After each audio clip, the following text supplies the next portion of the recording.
서울의 심장부를 꿰뚫는 아스팔트 위로 낡은 배달 스쿠터 한 대가 미끄러지듯 나아갔다. 헬멧 아래로 단단히 묶은 머리카락 몇 가닥이 바람에 흩날렸고 윤수아의 눈은 복잡한 도심의 교통 흐름 속에서도 한치의 흐트러짐 없이 전방을 주시했다. 그녀의 등 뒤에 매달린 배달 가방의 무게는 이제는 익숙해진 삶의 무게와도 같았다. 한때는 총과 군장을 짊어졌던 어깨였지만 이제는 음식과 소포가 그 자리를 대신하고 있었다. 그녀는 화려한 강남의 빌딩 숲을 지나 좁은 골목길로 접어들었다. 이곳은 도시의 번영이 미처 닿지 못한 그림자와도 같은 공간이었다. 배달 목적지에 도착한 서한은 능숙하게 스쿠터를 세우고 음식을 전달했다. 감사 인사를 건네는 손님의 목소리를 뒤로 한 채 그녀는 다시금 차가운 핸들을 잡았다. 감정 없는 눈동자로 다음 목적지를 확인하는 그녀의 얼굴에는 어떤 미동도 없었다. 다음 배달지로 향하기 위해 평소 다니지 않던 길을 선택한 것은 순전히 시간 단축을 위해서였다. 한적한 공원을 가로지르는 지름길이었다. 해가 뉘엿뉘엿 저물어가는 공원은 인적이 드물었고 스산한 바람만이 나무잎을 스치며 기묘한 소리를 냈다. 서한은 본능적으로 주변을 경계하며 스쿠터의 속도를 늦췄다. 평화로운 풍경이었지만 그녀의 감각은 무언가 이질적인 요소를 감지하고 있었다. 바로 그 순간 그녀의 귓가에 날카로운 소음이 파고들었다.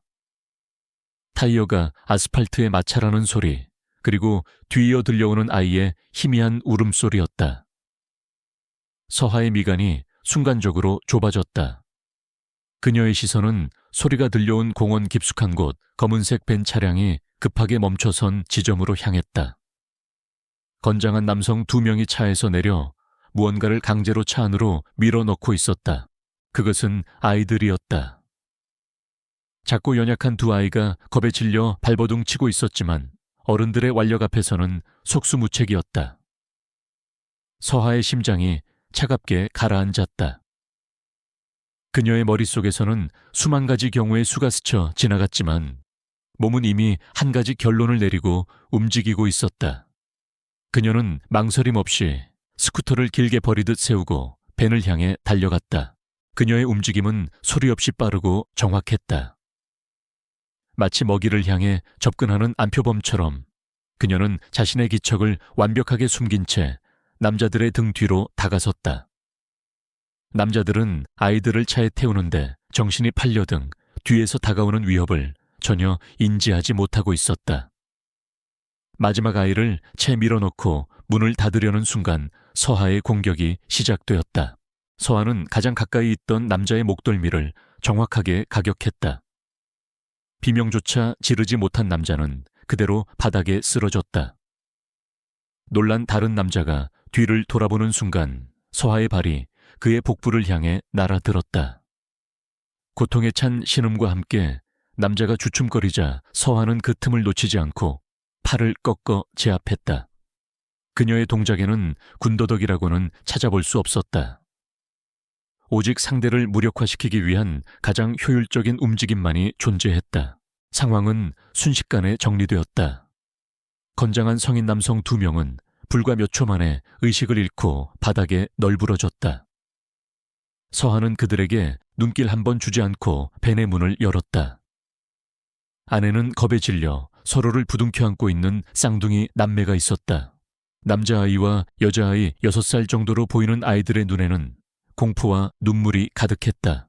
서하는 방금 전까지의 냉혹한 모습은 온데간데 없이 부드러운 목소리로 아이들을 안심시켰다. 괜찮아, 이제 안전해. 그녀의 목소리는 낮고 차분했지만 그 안에는 아이들을 진정시키는 기묘한 힘이 있었다. 서하는 아이들을 차 밖으로 조심스럽게 이끌어냈다. 아이들은 여전히 두려움에 떨면서도 서하의 옷자락을 꼭 붙잡았다. 서하는 아이들의 상태를 살폈다. 다행히 눈에 띄는 외상은 없어 보였다. 그녀는 자신의 겉옷을 벗어 아이들의 어깨를 감싸주었다. 그녀는 쓰러진 남자들의 주머니를 뒤져 휴대폰을 꺼내 경찰에 신고했다. 현재 위치와 상황을 간결하고 정확하게 설명하는 그녀의 목소리는 조금의 떨림도 없었다. 마치 수없이 겪어본 일인 것처럼 침착했다. 신고를 마친 그녀는 아이들을 데리고 공원 입구 쪽으로 향했다. 사건 현장에서 최대한 벗어나 아이들을 안정시키는 것이 우선이었다. 얼마 지나지 않아 멀리서 사이렌 소리가 들려오기 시작했다. 하지만 그보다 먼저 도착한 것은 요란한 엔진 소리를 내며 달려온 검은색 세단이었다. 차는 급정거하며 멈춰 섰고 뒷문이 열리기가 무섭게 한 남자가 뛰쳐나왔다. 값비싼 슈트는 구겨져 있었고 완벽하게 정돈되었을 머리는 헝클어져 있었다. 남자의 얼굴은 새하얗게 질려 있었지만 그 눈은 미친 듯이 무언가를 찾고 있었다. 그는 강태준이었다. 대한민국 최고의 IT 기업 진성그룹의 총수.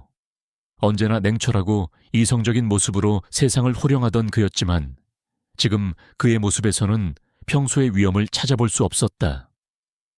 오직 자식을 잃을지도 모른다는 공포에 휩싸인 한 아버지의 절박함만이 남아있었다. 그의 시선이 마침내 공원 한쪽에 웅크리고 있는 두 아이와 그들을 감싸고 있는 낯선 여자에게 닿았다. 민주나 민서야. 강태준의 목소리는 갈라져 있었다. 그는 아이들을 향해 달려갔다. 아이들은 아빠의 목소리를 듣고 와락 울음을 터뜨리며 그에게 달려가 안겼다. 강태준은 두 아이를 품에 가득 안고서야 겨우 안도의 한숨을 내쉴 수 있었다. 그는 아이들의 얼굴과 몸을 연신 확인하며 다친 곳은 없는지 살폈다. 아이들이 무사하다는 것을 확인한 그의 눈시울이 뜨거워졌다. 정신없이 아이들을 챙기던 강태준은 그제야 아이들 곁에 서 있는 여자를 제대로 볼 수 있었다. 평범한 배달원 복장에 헬멧을 벗은 얼굴은 땀과 먼지로 얼룩져 있었지만 그 눈빛만은 놀라울 정도로 고요하고 깊었다. 그녀는 이 모든 소란 속에서도 마치 폭풍의 눈처럼 홀로 침착했다. 강태준은 이 여자가 자신의 아이들을 구했다는 것을 직감했다. 감사합니다. 정말 감사합니다. 강태준은 겨우 목소리를 쥐어짜내 말했다. 세상의 모든 부와 권력을 가졌지만 지금 이 순간 그는 자신의 아이들을 구해준 이름 모를 여자 앞에서 그저 평범하고 무력한 아버지일 뿐이었다. 그는 어떻게 감사를 표해야 할지 알 수 없었다. 그의 머릿속은 뒤엉킨 실타래처럼 복잡했다. 서한은 아무 말 없이 고개를 살짝 끄덕였다. 그녀는 자신의 역할이 끝났다고 생각했다. 아이들은 이제 안전한 아버지의 품으로 돌아갔고 곧 경찰이 도착해서 모든 것을 처리할 것이다. 그녀는 조용히 몸을 돌려 자신이 세워둔 스쿠터를 향해 걸어갔다. 이 복잡한 상황에 더 이상 엮이고 싶지 않았다. 그녀는 평범한 삶으로 돌아가고 싶었다. 하지만 강태준이 그녀를 그대로 보내줄 리 없었다. 잠시만요. 그가 다급하게 외치며 그녀를 붙잡았다. 그의 손이 서아의 팔에 닿는 순간 서아는 반사적으로 몸을 비틀어 그의 손을 뿌리쳤다. 그녀의 몸의 반경계심은 낯선 사람의 접촉을 허락하지 않았다. 강태준은 그녀의 날카로운 반응에 순간 놀랐지만 이내 그녀를 놓쳐서는 안 된다는 생각에 다시 한번 말을 걸었다. 누구신지 성함이라도 알려주십시오. 이 은혜를 어떻게든 갚고 싶습니다. 그의 목소리는 간절했다. 하지만 서아는 여전히 무표정한 얼굴로 그를 바라볼 뿐이었다. 그녀의 눈빛은 마치 모든 것을 꿰뚫어 보는 듯 깊고 차가웠다. 그녀는 자신의 신상을 밝히고 싶지 않았다. 과거의 그림자에서 벗어나 조용히 살고 싶은 그녀에게 이런 관심은 부담스러울 뿐이었다. 그럴 필요 없습니다. 아이들이 무사하면 된 겁니다. 서아는 짧게 대답하고 다시 발걸음을 옮겼다. 때마침 경찰차 여러 대가 도착하며 현장은 더욱 소란스러워졌다. 경찰들이 채서 내려 쓰러진 남자들에게 달려갔고 몇몇은 강태준과 서에게 다가왔다. 서하는 이 기회를 틈타 인파 속으로 사라지려 했다. 강태준은 그런 그녀의 의도를 눈치챘다. 그는 비서에게 아이들을 맡기고 서하의 앞을 가로막았다. 안 됩니다. 이대로 가시면 안 됩니다. 최소한 경찰 조사에는 협조해 주셔야 합니다. 그리고 저는 반드시 당신에게 보답해야 합니다. 그의 태도는 완강했다. 대한민국 정상에 군림하는 자의 고집과 카리스마가 그제야 드러나기 시작했다. 서하는 잠시 멈칫했다. 경찰 조사는 피할 수 없는 일이었다. 그녀는 작게 한숨을 내쉬며 고개를 끄덕였다. 강태준은 그제야 안심한 듯 경호원들에게 그녀를 정중히 모시라고 지시했다.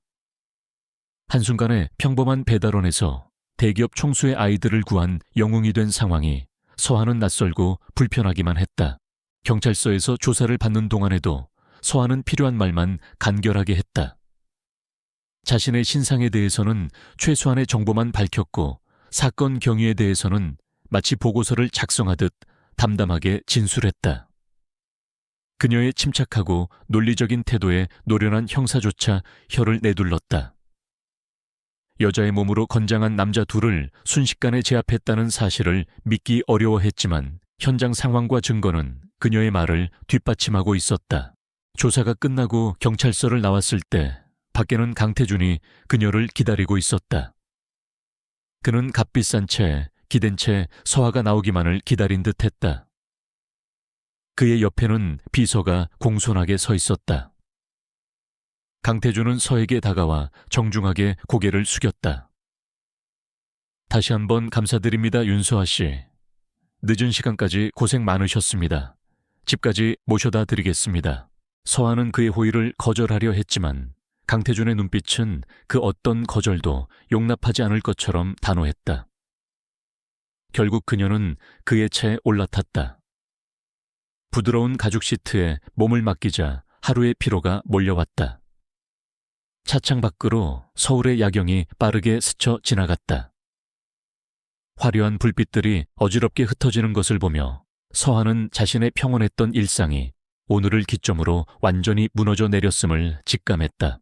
강태준은 차 안에서 한동안 말이 없었다. 그는 복잡한 심경으로 옆자리에 앉은 여자를 힐끗 쳐다봤다.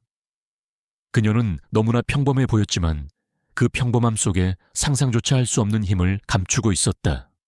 그는 자신의 아이들을 노리는 자들이 누구인지, 그 배후에 얼마나 거대한 위협이 도사리고 있는지 잘 알고 있었다.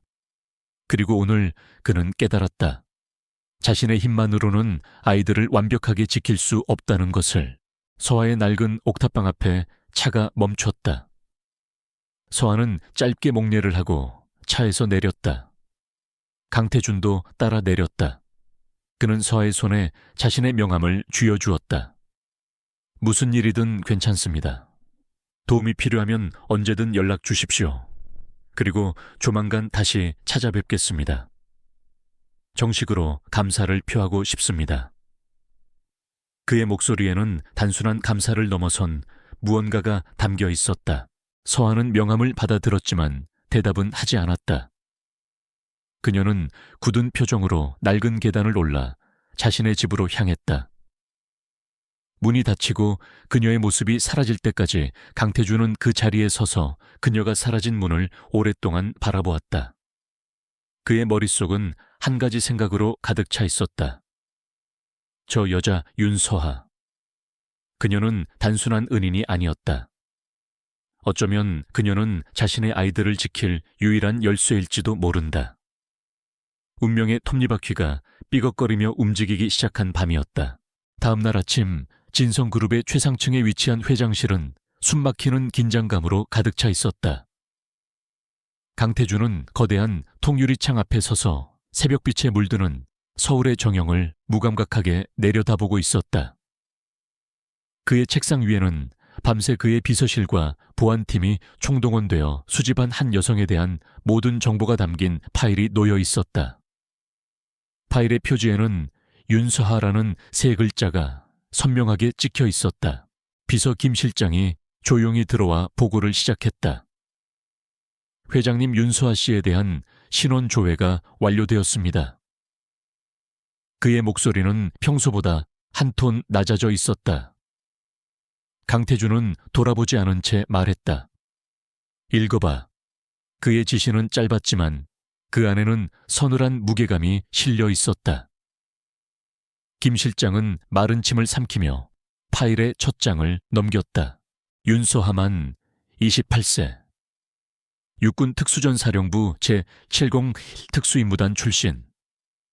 부사관으로 5년간 복무했으며 각종 대테러 훈련 및 해외 파병 임무를 우수한 성적으로 수행했습니다. 사격 근접 격투 전술 기동 등 모든 분야에서 최고 등급을 받은 기록이 있습니다. 김 실장의 목소리가 회장실의 정적을 갈랐다. 강태준의 미동 없던 어깨가 희미하게 움직였다. 평범한 배달원의 과거라고는 상상할 수 없는 이력이었다. 김 실장은 계속해서 보고를 이어갔다. 하지만 2년 전 아프가니스탄 파병 임무 중 불미스러운 사건에 연루되어 불명예 전역 조치되었습니다. 그가 언급한 불미스러운 사건에 대한 내용은 극비군사 기밀로 분류되어 있어 자세한 내막을 파악하기는 어려웠다. 하지만 보고서의 행간에서는 그녀가 상부의 명령을 어기고 독단적인 행동으로 팀원을 구했지만 그 과정에서 외교적 마찰을 일으켰다는 뉘앙스가 짙게 풍겼다. 그녀는 영웅이 될 수도 있었지만 조직의 논리 앞에서 희생양이 되었던 것이다. 전역 후 그녀의 삶은 순탄치 않았다. 군에서 익힌 기술들은 사회에서 쓸모가 없었고 불명예 전역이라는 꼬리표는 그녀의 발목을 잡았다. 아픈 홀어머니의 병원비를 감당하기 위해 그녀는 닥치는 대로 일을 해야만 했다. 배달 경호 공사장 인부까지. 그녀의 고된 삶의 궤적이 서류 위에 고스란히 드러나 있었다. 강태준은 천천히 몸을 돌려 책상으로 다가갔다. 그는 윤수아의 사진을 집어들었다. 이력서에 붙어있던 낡은 증명사진 속의 그녀는 지금보다 훨씬 앳된 모습이었지만 그 눈빛만은 어제와 같이 깊고 단단했다. 그는 사진을 내려놓고 어젯밤 납치범들에 대한 보고서를 집어들었다. 예상대로 그들은 단순한 하수인에 불과했다. 배후를 캐물었지만 입을 열기 전에 감방 안에서 자살로 위장된 죽음을 맞았다. 꼬리 자르기였다. 이것은 명백한 경고였다. 아이들을 향한 위협은 끝나지 않았으며 오히려 더욱 교묘하고 잔혹해질 것이라는 선전포고였다. 강태준의 심장이 다시 차갑게 식어내렸다. 그는 대한민국 최고의 보안 시스템과 경호 인력을 보유하고 있었다. 하지만 그것만으로는 부족했다. 적은 그의 시스템의 허점을 파고들었고 예측할 수 없는 방식으로 공격해왔다. 그에게는 시스템을 뛰어넘는 예측 불가능한 변수에 대응할 수 있는 사람이 필요했다. 바로 윤소아 같은 사람.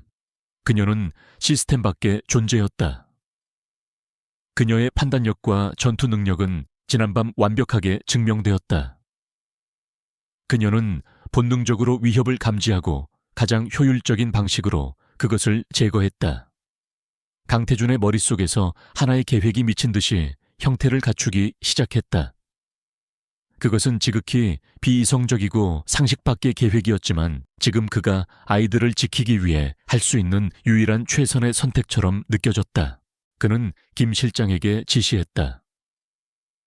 윤소아 씨의 어머니가 입원해 있는 병원 최고 수준의 VIP 병실로 옮기고 모든 치료비를 진성그룹에서 지원하도록 해.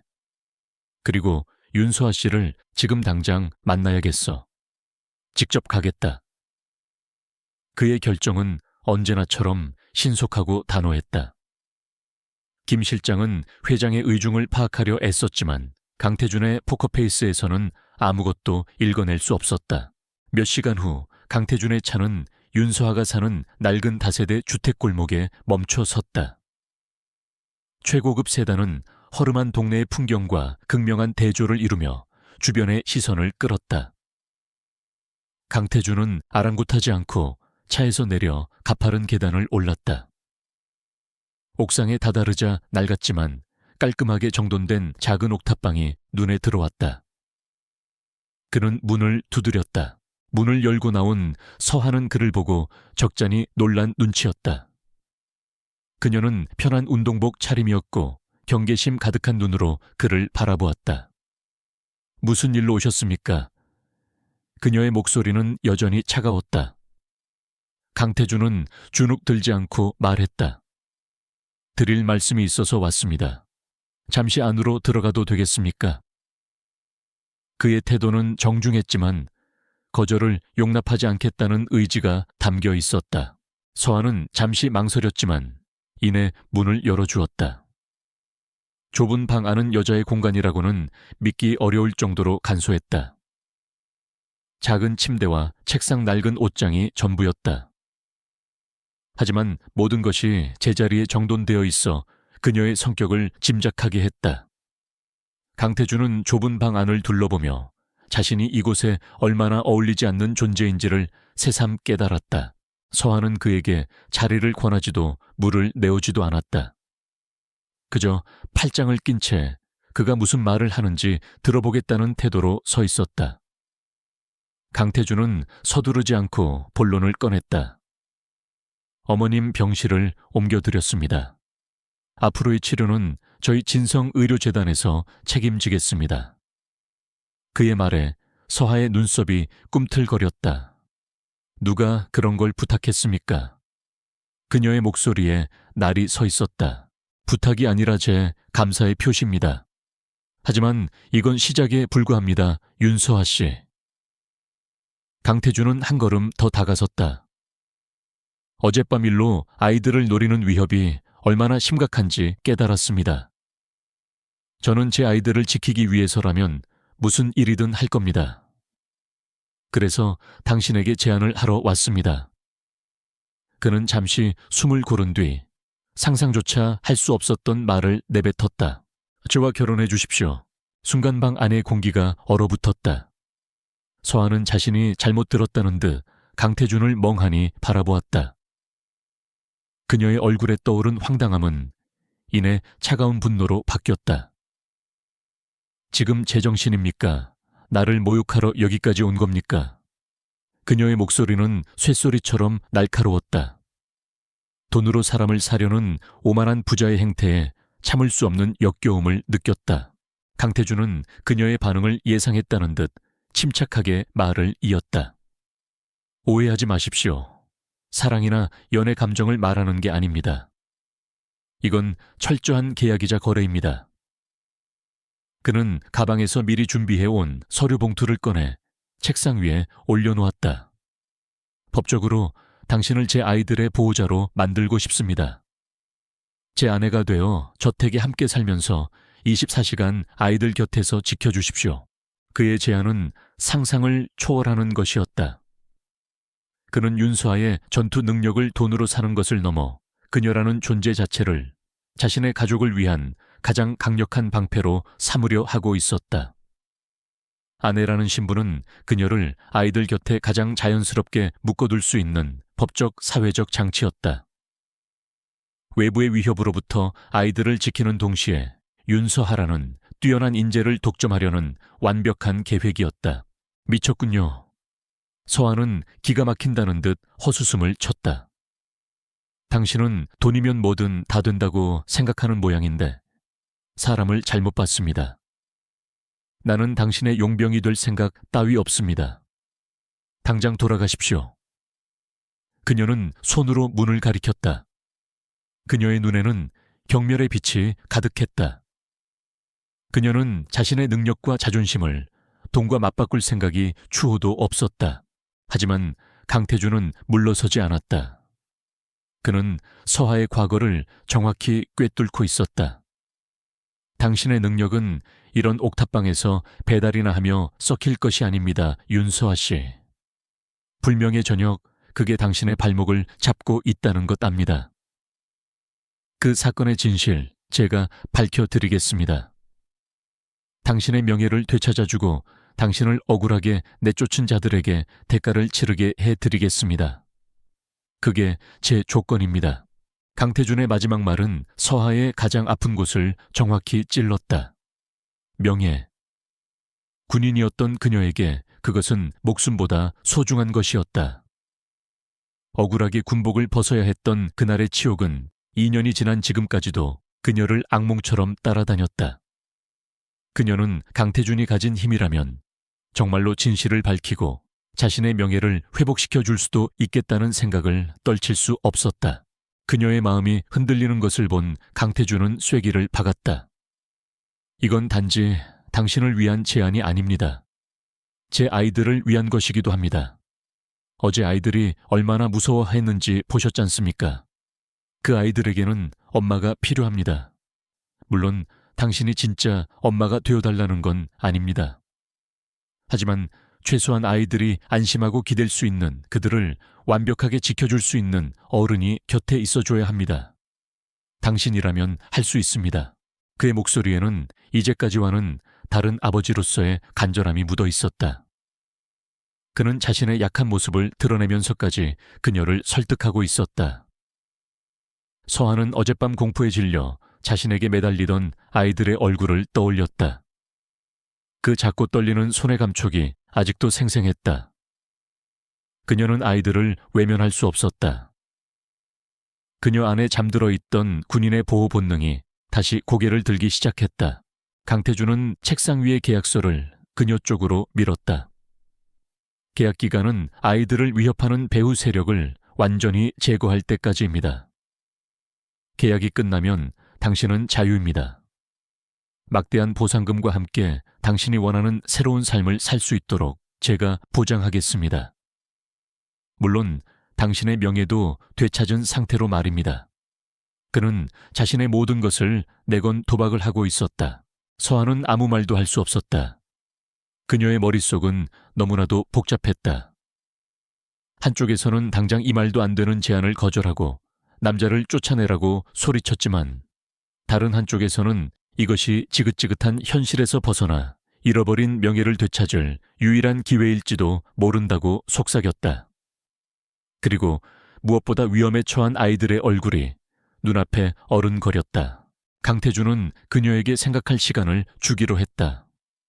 오늘 하루 충분히 생각해 보십시오. 내일 다시 오겠습니다.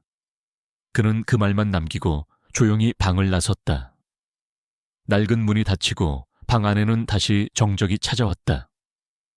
서하는 한참 동안 그 자리에 못 박힌 듯 서서 책상 위에 놓인 하얀 봉투를 바라보았다. 그 봉투가 마치 자신의 인생을 통째로 뒤바꿀 판도라의 상자처럼 느껴졌다. 밤새 윤서하는 한숨도 자지 못했다. 그녀의 작은 옥탑방 안에서 강태준이 두고 간 계약서는 마치 살아있는 생물처럼 묵직한 존재감을 뿜어내고 있었다. 그녀의 삶을 송두리째 흔들 수 있는 위험한 제안. 거절하는 것이 이성적인 판단이었지만 그녀의 마음은 이미 다른 곳을 향하고 있었다. 동이 틀 무렵 그녀는 마침내 결심을 굳혔다. 그녀는 더 이상 과거의 그림자에 갇혀 무기력하게 살아갈 수 없었다. 결심의 가장 큰 이유는 어머니였다. 다음 날 아침 일찍 찾아간 병원에서 어머니는 최고급 1인실에서 평온하게 잠들어 있었다.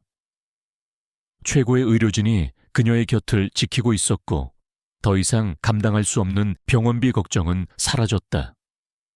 강태준은 약속을 지켰다. 서하는 어머니의 곁을 지키는 것, 그리고 자신의 잃어버린 명예를 되찾는 것, 그 두 가지를 위해 기꺼이 악마와도 거래할 수 있었다. 그녀는 병원 복도에서 강태준에게 전화를 걸었다. 목소리는 최대한 감정을 배제한 채 건조하게 울렸다. 제안을 받아들이겠습니다. 수화기 너머에서 짧은 침묵이 흘렀다. 이내 강태준의 낮고 차분한 목소리가 들려왔다. 현명한 선택입니다. 오늘 오후에 사람을 보내겠습니다. 준비해 주십시오. 통화는 그것으로 간단하게 끝났다. 이제 그녀는 윤서아가 아닌 강태준의 아내이자 아이들의 수호자가 되어야 했다. 오후가 되자 약속대로 검은색 세단 한 대가 그녀의 집 앞에 도착했다. 김 실장이 직접 나와 그녀를 맞이했다. 서한은 배낭 하나만을 맨 채였다. 그녀의 단출한 짐은 앞으로 그녀가 살아갈 화려한 저택과 극명한 대조를 이루었다. 차에 오르는 그녀를 동네 사람들이 신기한 눈으로 쳐다봤지만 그녀는 아무런 미동도 없이 차창 밖만 응시했다. 강태준의 저택은 서울 외곽의 부촌에 위치한 거대한 성체와도 같았다. 높은 담장과 최첨단 보안 시스템으로 둘러싸인 저택은 외부 세계와 완벽하게 단절된 그들만의 왕국이었다. 차가 육중한 철문을 통과해 넓은 정원으로 들어서자 서한은 잠시 숨을 죽였다. 완벽하게 관리된 조경과 웅장한 건물은 그녀가 이제껏 살아온 세상과는 완전히 다른 차원의 것이었다. 현관문이 열리자 집안일을 총괄하는 엄격한 인상의 중년 여성이 집사 및 사용인들과 함께 도열해 그녀를 맞았다. 사모님, 처음 뵙겠습니다. 집사 엄정숙입니다. 그녀의 목소리는 정중했지만 서하를 훑어보는 눈길에는 노골적인 의심과 경계심이 서려 있었다. 갑자기 나타난 젊고 평범한 행색의 새 안주인을 그들은 쉽게 받아들일 수 없었다. 서하는 그들의 시선을 묵묵히 받아내며 짧게 고개를 끄덕였다. 그녀의 방은 2층에 마련되어 있었다. 웬만한 집 한 채 크기의 방에는 최고급 가구와 집기들이 채워져 있었다. 하지만 서하는 그 화려함에 잠시도 눈길을 주지 않았다. 그녀는 창가로 다가가 저택의 전체적인 구조와 주변 지형을 살폈다. 그녀의 머릿속은 이미 이 집의 보안 취약점을 분석하고 가장 효율적인 방어 동선을 짜는 데 집중하고 있었다. 그녀는 아내가 되기 위해 온 것이 아니었다. 이곳은 그녀의 새로운 작전 지역이었다. 곧이어 강태준이 서재에서 나왔다. 그는 집에서 입는 편안한 차림이었지만 특유의 냉철한 분위기는 여전했다. 그는 서에게 다가와 말했다. 환영합니다, 윤서아 씨. 이제부터 이곳이 당신의 집입니다. 그의 말에는 어떤 따뜻함도 담겨 있지 않았다. 그들 사이에는 오직 계약 조건만이 존재할 뿐이었다. 그는 서하를 보안 통제실로 이끌었다. 통제실에는 저택의 모든 구역을 비추는 수십 개의 CCTV 화면과 최첨단 보안 장비들이 가득했다. 그리고 그곳에는 보안팀을 총괄하는 박철민 팀장이 그들을 기다리고 있었다. 군 출신의 다부진 체격을 가진 박 팀장은 강태준에게는 깍듯하게 격려했지만 서하를 보는 그의 눈빛에는 명백한 적대감이 서려 있었다. 그는 자신의 영역에 침범한 이 젊은 여자를 인정할 수 없었다. 앞으로 저택의 모든 보안은 윤서아 씨가 총괄하게 될 겁니다. 박 팀장은 윤서아 씨의 지시에 따라 주십시오. 강태준의 말이 떨어지자 박 팀장의 얼굴이 굳어졌다. 그는 대놓고 불만을 터뜨렸다. 회장님 이해할 수 없습니다. 저희 팀은 업계 최고입니다. 그런데 저런 젊은 여자에게 총책임을 맡기시다니요. 그의 말에는 서하의 능력에 대한 불신이 가득했다. 서하는 그와 언쟁하는 대신 모니터 하나를 가리켰다. 북쪽 담장 4번 섹터 열감지 센서의 감도 설정이 너무 낮습니다. 작은 동물이 지나가도 경보가 울리지 않도록 한 조치 같은데 전문적인 침입자는 이 정도 허점을 놓치지 않습니다. 드론을 이용한 저공 침투의 무방비 상태입니다. 그녀의 지적은 날카롭고 정확했다. 박 팀장은 순간 말문이 막혔다. 자신이 놓치고 있던 부분이었다. 서하는 멈추지 않고 말을 이었다. 경호원들의 순찰 동선도 너무 단조롭습니다. 15분 주기로 정확히 같은 곳을 돕니다. 외부에서 30분만 관찰해도 다음 움직임을 완벽하게 예측할 수 있습니다. 동선을 불규칙적으로 바꾸고 사각지대에 추가 인력을 배치해야 합니다. 그녀는 마치 교과서를 읽듯 시스템의 허점들을 하나하나 짚어냈다. 박 팀장의 얼굴은 점차 창백해졌다.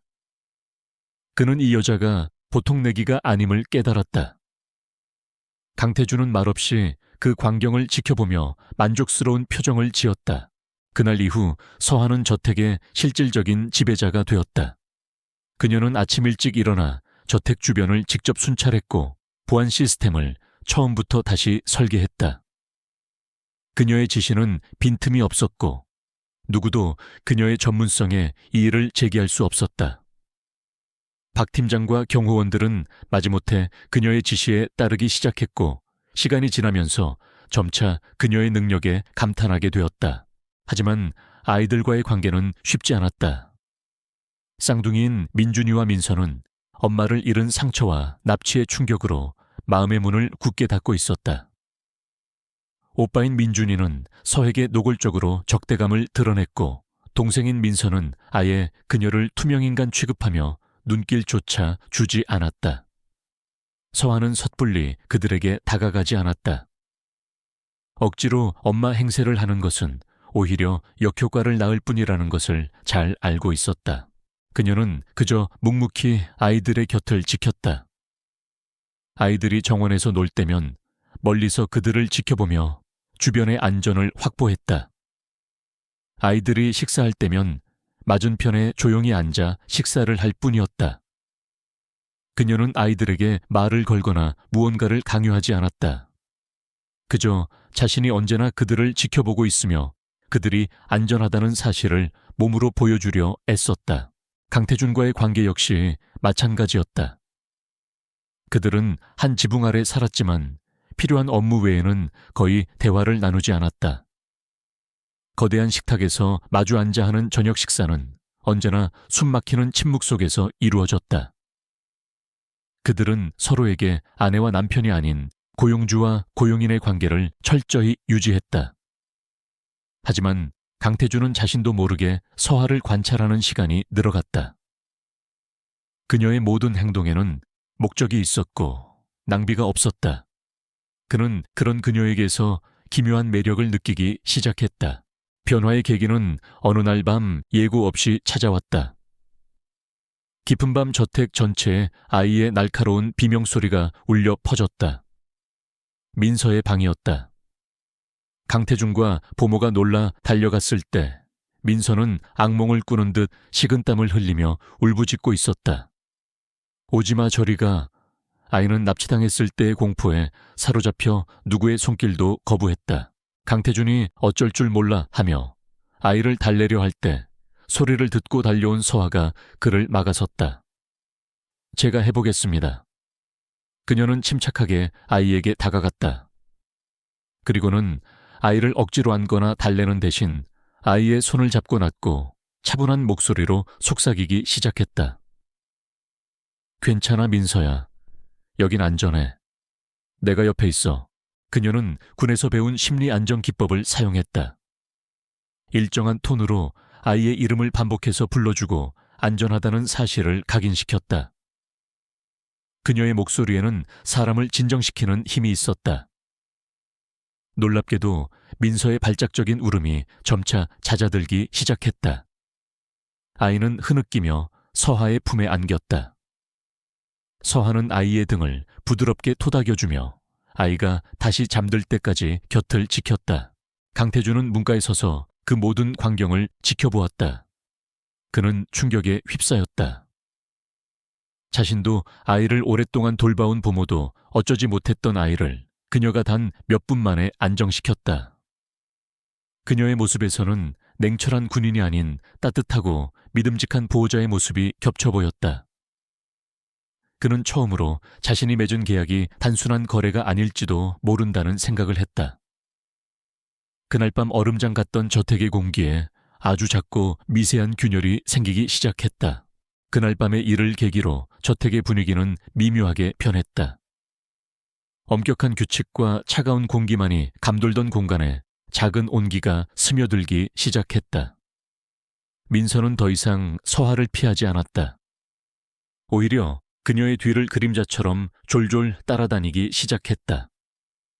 말수는 여전히 적었지만 서하의 옷자락을 살며시 잡거나 그녀의 옆에 조용히 앉아 책을 읽는 것으로 자신의 마음을 표현했다.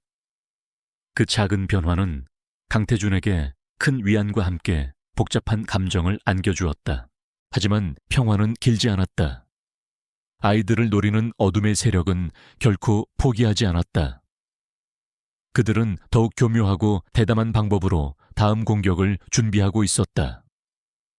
그들의 수장태양 그룹의 최만식 회장은 자신의 사무실에서 아들 최진혁에게서 보고를 받으며 불쾌한 표정으로 시가를 비벼 껐다. 고작 여자 하나 때문에 일이 이렇게 틀어지다니. 그의 목소리에는 서늘한 분노가 서려 있었다. 최진혁은 아버지 앞에서 고개를 숙였다. 죄송합니다, 아버지. 그 여자가 보통 내기가 아니었습니다. 하지만 다음 계획은 완벽합니다. 강태준이 제 아이들을 위해 고용한 방패가 오히려 아이들을 해치는 창이 되도록 만들겠습니다. 그의 눈빛은 뱀처럼 교활하게 빛났다. 그들은 윤수하라는 예상 밖의 변수를 역이용할 새로운 음모를 꾸미고 있었다. 며칠 후 아이들이 다니는 유치원에서 가을 운동회가 열렸다. 서한은 처음에는 아이들을 보내는 것을 반대했다. 불특정 다수가 모이는 장소는 보안에 취약하기 때문이었다. 하지만 아이들, 특히 친구들과 어울리고 싶어하는 민준이의 실망한 얼굴을 보자 마음이 약해졌다. 결국 그녀는 강태준과 상의 끝에 보안을 완벽하게 통제하는 조건으로 참가를 허락했다. 운동회 당일 서한은 평소보다 몇 배는 더 신경을 곤두세웠다. 그녀는 사전에 유치원 전체의 구조를 파악하고 보안팀을 곳곳에 민간인으로 위장시켜 배치했다. 저격수가 위치할 만한 고층 건물 옥상까지 모두 점검했다. 그녀의 눈은 한시도 쉬지 않고 주변을 훑으며 잠재적인 위험 요소를 찾았다. 강태준 역시 바쁜 일정을 모두 취소하고 아이들과 함께했다. 그는 서아의 철두철미함에 감탄하면서도 이렇게까지 해야만 아이들의 평범한 일상을 지킬 수 있다는 현실의 씁쓸함을 느꼈다. 오전 행사는 서하의 완벽한 통제하에 무사히 지나갔다. 아이들은 오랜만에 아빠와 함께 마음껏 뛰놀며 즐거운 시간을 보냈다. 민준이는 달리기 시합에서 1등을 하고 강태준의 품에 안겨 자랑스러워했고, 민서는 서하의 손을 꼭 잡고 놓지 않았다. 그 평화로운 광경을 보며 서하의 마음에도 잠시 따뜻한 감정이 스며들었다. 그녀는 자신이 지키고 있는 것이 단순한 고용주의 아이들이 아니라 상처받은 작은 영혼들이라는 것을 새삼 깨달았다. 문제는 집으로 돌아오는 길에 발생했다. 서하는 아이들을 태운 방탄 차량을 직접 운전했다. 강태준은 다른 차를 타고 뒤따랐다. 항상 다니던 길이 아닌 그녀가 사전에 안전을 확인해 둔 우회로를 이용하는 중이었다. 하지만 도심의 한적한 교차로에 진입하는 순간 서하의 감각이 날카로운 경고 신호를 보냈다. 너무 조용했다. 평일 오후 시간대임에도 불구하고 주변에 차량이 거의 없었다. 바로 그 순간 좌측 골목에서 거대한 덤프트럭 한 대가 굉음을 울리며 뛰쳐나왔다. 트럭은 명백히 신호를 위반한 채 그들의 차량 측면을 향해 무서운 속도로 돌진하고 있었다. 단순한 교통사고가 아니었다. 완벽하게 계획된 공격이었다. 일반적인 운전자라면 피할 수 없는 충돌까지 불과 2초도 남지 않은 절체절명의 순간이었다. 하지만 서하는 일반적인 운전자가 아니었다. 그녀의 뇌는 공포를 느끼기도 전에 이미 수천 번의 시뮬레이션을 거친 전투 기계처럼 반응했다.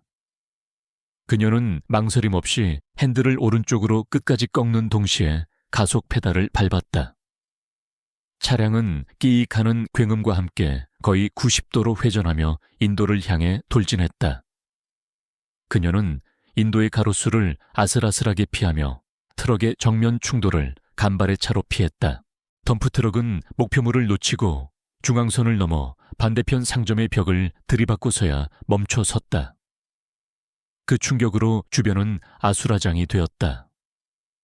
하지만 서에게는 한숨 돌릴 틈도 없었다.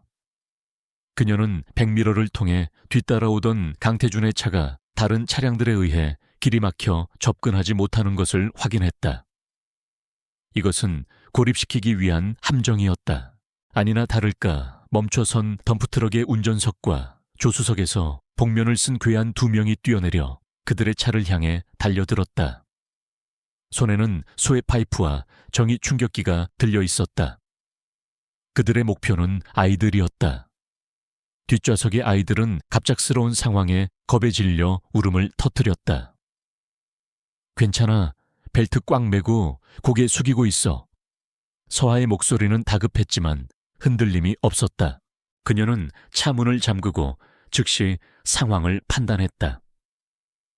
방탄 차량이라 외부의 공격을 어느 정도 버틸 수는 있었지만 계속해서 충격을 가하면 유리가 깨지는 것은 시간 문제였다.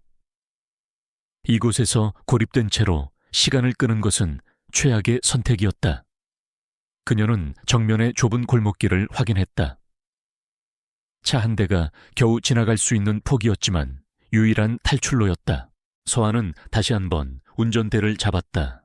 괴한들이 차 유리를 쇠 파이프로 내리치기 시작하는 동시에 그녀는 차를 후진시켰다가 전속력으로 골목을 향해 돌진했다.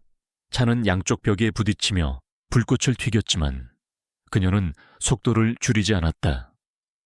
괴한들은 허망하게 그녀의 차를 놓쳤고 서아는 복잡한 골목길을 고개 운전하듯 빠져나갔다.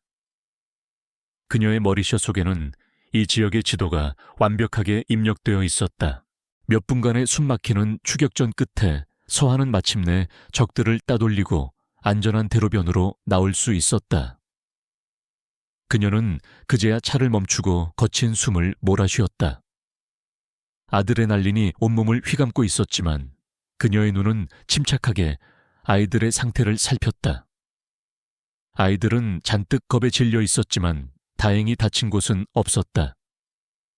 그녀는 떨리는 아이들의 손을 잡아주며 나지막이 말했다. 이제 다 끝났어. 안전해. 곧이어 연락을 받은 보안팀과 강태준이 현장에 도착했다. 강태준은 반파된 차량과 사색이 된 아이들의 얼굴을 보고 말을 잃었다. 그는 서에게 다가갔다. 그녀의 얼굴은 창백했고 이마에서는 식은땀이 흘러내리고 있었다. 하지만 그녀의 눈빛은 여전히 살아있었다. 그는 자신도 모르게 그녀의 어깨를 강하게 붙잡았다. 괜찮소. 그의 목소리는 미세하게 떨리고 있었다. 서아는 고개를 끄덕였다. 아이들은 무사합니다. 그녀의 대답은 언제나처럼 간결했다. 하지만 강태준은 그 짧은 말 속에 담긴 무게를 느낄 수 있었다. 만약 그녀가 아니었다면 지금쯤 자신은 끔찍한 비극을 마주하고 있었을 것이다. 그는 처음으로 그녀 앞에서 자신의 무력함을 통감했다. 그리고 동시에 그녀에 대한 절대적인 신뢰와 함께 설명할 수 없는 감정이 싹트고 있음을 느꼈다. 그날 저택으로 돌아온 후 강태준은 서아를 자신의 서재로 불렀다. 그는 아무 말 없이 그녀에게 위스키 한 잔을 건넸다. 서아는 말없이 잔을 받아들었다. 서재에는 무거운 침묵이 흘렀다. 침묵을 깬 것은 강태준이었다. 오늘 당신이 아니었다면 내 아이들은 그리고 나도 모든 것을 잃었을 거요. 그의 목소리에는 깊은 감정이 실려 있었다. 그게 제 임무입니다.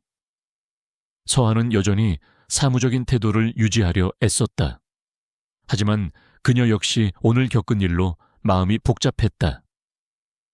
아이들을 지켜냈다는 안도감과 함께 언제까지 이런 위험이 계속될지에 대한 불안감이 엄습했다. 강태준은 그녀에게 한 걸음 다가섰다. 아니, 이건 단순한 임무가 아니오. 당신은 내 아이들과 나를 구해줬어. 그 순간 그들의 관계는 고용주와 피고용인이라는 계약의 틀을 넘어서기 시작했다. 그들은 함께 생사의 고비를 넘었고 서로의 가장 절박한 모습을 목격했다. 강태준의 눈빛은 더 이상 그녀를 단순한 경호원으로 보고 있지 않았다. 그 안에는 존경과 감사, 그리고 그 이상의 무언가가 담겨 있었다. 서아는 그의 뜨거운 시선을 피하며 잔을 내려놓았다. 그녀의 심장이 자신도 모르게 조금씩 빠르게 뛰기 시작했다. 덤프트럭 공격 사건 이후 강태준의 저택은 폭풍 전야와 같은 고요함 속에 잠겼다. 외부적으로는 평온을 되찾은 듯 보였지만 그 이면에서는 보이지 않는 전쟁이 시작되고 있었다. 윤서환은 더 이상 수세에만 머물러 있을 수 없다고 판단했다. 적은 이미 저택의 방어 시스템을 뚫고 아이들의 일상까지 파고들었다. 방패만으로는 소중한 것을 지킬 수 없다는 것을 그녀는 뼈저리게 깨달았다. 이제는 칼을 뽑아들어야 할 때였다. 그녀는 강태준의 서재를 찾았다. 그는 창가에 서서 복잡한 표정으로 밖을 내다보고 있었다. 이대로는 안 됩니다. 서하의 목소리는 단호했다. 언제까지고 들어오는 공격을 막기만 할 수는 없습니다. 우리가 먼저 움직여야 합니다. 배후를 찾아내서 뱀의 머리를 잘라내지 않으면 이 위협은 영원히 끝나지 않을 겁니다. 그녀의 눈빛은 흔들림 없는 결의로 불타고 있었다. 강태준은 그녀의 말에 동의했지만 마음 한편으로는 깊은 우려가 자리 잡고 있었다. 그녀를 더 큰 위험 속으로 밀어넣고 싶지 않았다. 그녀는 이미 자신의 목숨을 몇 번이나 걸고 아이들을 지켜냈다. 그에게는 그 이상의 것을 요구할 자격이 없었다. 하지만 그건 너무 위험한 일이오. 당신은 아이들을 지키는 임무만으로도 충분하오. 배우를 찾는 건 내 정보팀과 다른 경로를 통해 회장님의 정보팀은 이미 한계에 부딪혔습니다. 서한은 그의 말을 가로막았다. 적들은 돈으로 움직이는 하수인들 뒤에 철저히 숨어 있습니다. 정상적인 방법으로는 꼬리를 잡을 수 없습니다. 그들이 활동하는 어둠 속으로 직접 들어가야만 실체를 파악할 수 있습니다. 그녀는 자신의 과거 인맥을 암시했다. 군 시절 그녀는 공식적인 경로로는 해결할 수 없는 문제들을 처리하며 어둠의 세계와도 교류해야만 했다. 그녀에게는 강태준이 가질 수 없는 정보망이 있었다. 그녀의 논리적인 설득과 확신에 찬 태도에 강태준은 결국 고개를 끄덕일 수밖에 없었다. 그는 그녀의 판단이 옳다는 것을 인정해야만 했다. 그는 자신의 서재를 그녀에게 내주었다. 거대한 벽 한쪽을 차지한 스크린과 최첨단 정보 분석 시스템은 이제 그들 두 사람만의 작전 지휘소가 되었다. 강태준은 진성그룹이 가진 모든 정보력과 자금력을 그녀의 손에 맡겼다. 그렇게 그들의 은밀한 공조가 시작되었다. 낮에는 각자 회장과 아이들의 보호자라는 자신의 역할에 충실했지만 아이들이 잠든 깊은 밤이 되면 그들은 서재에 모여 적의 실체를 파헤쳤다. 서한은 거대한 스크린 앞에 서서 수많은 데이터 조각들을 꿰맞추며 사건의 전체적인 그림을 그려나갔다. 그녀의 분석력은 상상을 초월했다. 복잡하게 얽힌 자금 흐름과 용의자들의 관계도를 그녀는 놀라운 속도로 정리해 나갔다. 강태준은 그런 그녀의 모습을 매일 밤 곁에서 지켜보았다. 그는 이제껏 자신이 만나왔던 그 어떤 유능한 인재들과도 다른 종류의 천재성을 그녀에게서 발견했다. 그녀는 단순히 똑똑한 것이 아니었다. 그녀의 사고는 항상 최악의 상황을 가정하고 수십 가지 변수를 고려하며 가장 효율적인 해결책을 도출해내는 생존 본능에 가까운 것이었다. 그는 전투 기계처럼 냉철한 그녀의 모습에 경외감마저 느꼈다. 서한은 자신의 옛 동료들에게 연락을 취했다. 보안이라는 명목해 합법과 불법의 경계를 넘나드는 정보 브로커, 돈만 주면 어떤 정보든 빼내오는 해커 등 그녀는 어둠 속에 흩어져 있던 자신의 인맥을 총동원했다. 그들이 물어오는 정보들은 강태준의 정보팀이 결코 접근할 수 없는 날 것 그대로의 것들이었다. 점조직으로 움직이는 납치범들의 실체, 그들에게 자금을 대는 유령 회사의 존재 등 퍼즐의 조각들이 하나둘씩 맞춰지기 시작했다. 함께 밤을 새우는 시간이 길어지면서 그들 사이의 벽도 조금씩 허물어지기 시작했다. 그들은 더 이상 고용주와 피고용인으로 서로를 대하지 않았다. 그들은 생사를 함께하는 전우에 가까웠다. 늦은 밤 피로에 지친 강태준이 타주는 커피를 받아들며 서한은 처음으로 자신의 과거 이야기를 아주 조금 털어놓았다. 자신이 왜 군복을 벗어야 했는지, 명예라는 것이 자신에게 어떤 의미인지에 대해 강태준은 묵묵히 그녀의 이야기를 들어주었다. 그는 그녀가 겪었을 고통과 좌절에 깊이 공감했다. 동시에 그녀의 강인함과 꺾이지 않는 신념에 다시 한번 감탄했다. 그 역시 그녀에게 자신의 속내를 조금씩 드러내기 시작했다. 세상을 다 가진 것처럼 보이지만 아내를 잃은 슬픔과 아이들을 지켜야 한다는 중압감에 시달리는 한 남자로서의 고뇌를. 그들은 서로의 가장 깊고 연약한 부분을 공유하며 급속도로 가까워졌다. 그러던 어느 날 밤 결정적인 단서가 포착되었다. 서하가 고용한 해커가 납치 자금이 흘러들어간 유령 회사의 서버를 해킹하는 데 성공한 것이다. 하지만 적들도 만만치 않았다. 그들은 역추적을 시도했고 서하와 강태준은 흔적을 지우기 위해 필사적으로 움직여야 했다. 좁은 서재 안에서 두 사람은 스크린과 키보드를 사이에 두고 숨막히는 정보전을 벌였다. 바로 그 순간 적의 방화벽이 뚫리면서 그들의 위치가 노출될 뻔한 위기가 찾아왔다. 서하는 반사적으로 몸을 날려 전원 케이블을 뽑아버렸다. 그 바람에 중심을 잃은 그녀가 강태준의 품으로 쓰러졌다. 아주 짧은 순간 그들의 몸이 완전히 밀착되었다. 그의 단단한 가슴과 그녀의 가녀린 어깨, 서로의 뜨거운 숨결이 느껴지는 거리. 시간은 멈춘 듯했고 서재 안에는 어색하지만 강렬한 긴장감이 흘렀다. 두 사람은 황급히 몸을 떼었지만 이미 서로를 향한 시선은 이전과 같을 수 없었다. 그들의 눈빛 속에는 동료애를 넘어선 미묘한 감정이 스파크처럼 튀고 있었다. 그날 이후 그들은 서로를 더욱 의식하기 시작했다. 스치는 손길에도 무심코 던지는 눈빛에도 심장이 내려앉는 순간들이 잦아졌다. 계약으로 시작된 관계는 이제 그 누구도 예측할 수 없는 방향으로 흘러가고 있었다. 아이들은 어른들의 그런 변화를 가장 먼저 눈치챘다. 아빠와 서하 언니가 함께 있는 시간이 많아진 것을 아이들은 좋아했다. 특히 민준이는 더 이상 서에게 쌀쌀맞게 굴지 않았다. 오히려 그녀가 보여주는 놀라운 능력들에 감탄하며 그녀를 따르기 시작했다.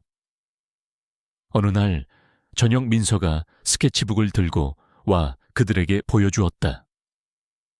거기에는 아빠와 자신, 그리고 오빠 민준이와 서하가 함께 손을 잡고 활짝 웃고 있는 그림이 그려져 있었다. 네 사람은 영락없는 한 가족의 모습이었다. 강태준과 서하는 그 그림을 보고 한동안 말을 잇지 못했다. 아이들의 순수한 바람이 담긴 그림은 두 사람의 마음을 복잡하게 만들었다.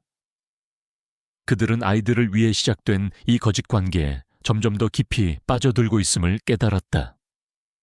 서하는 아이들의 그림을 보며 자신도 모르게 미소를 지었고 강태준은 그런 그녀의 모습을 따뜻한 눈으로 바라보았다.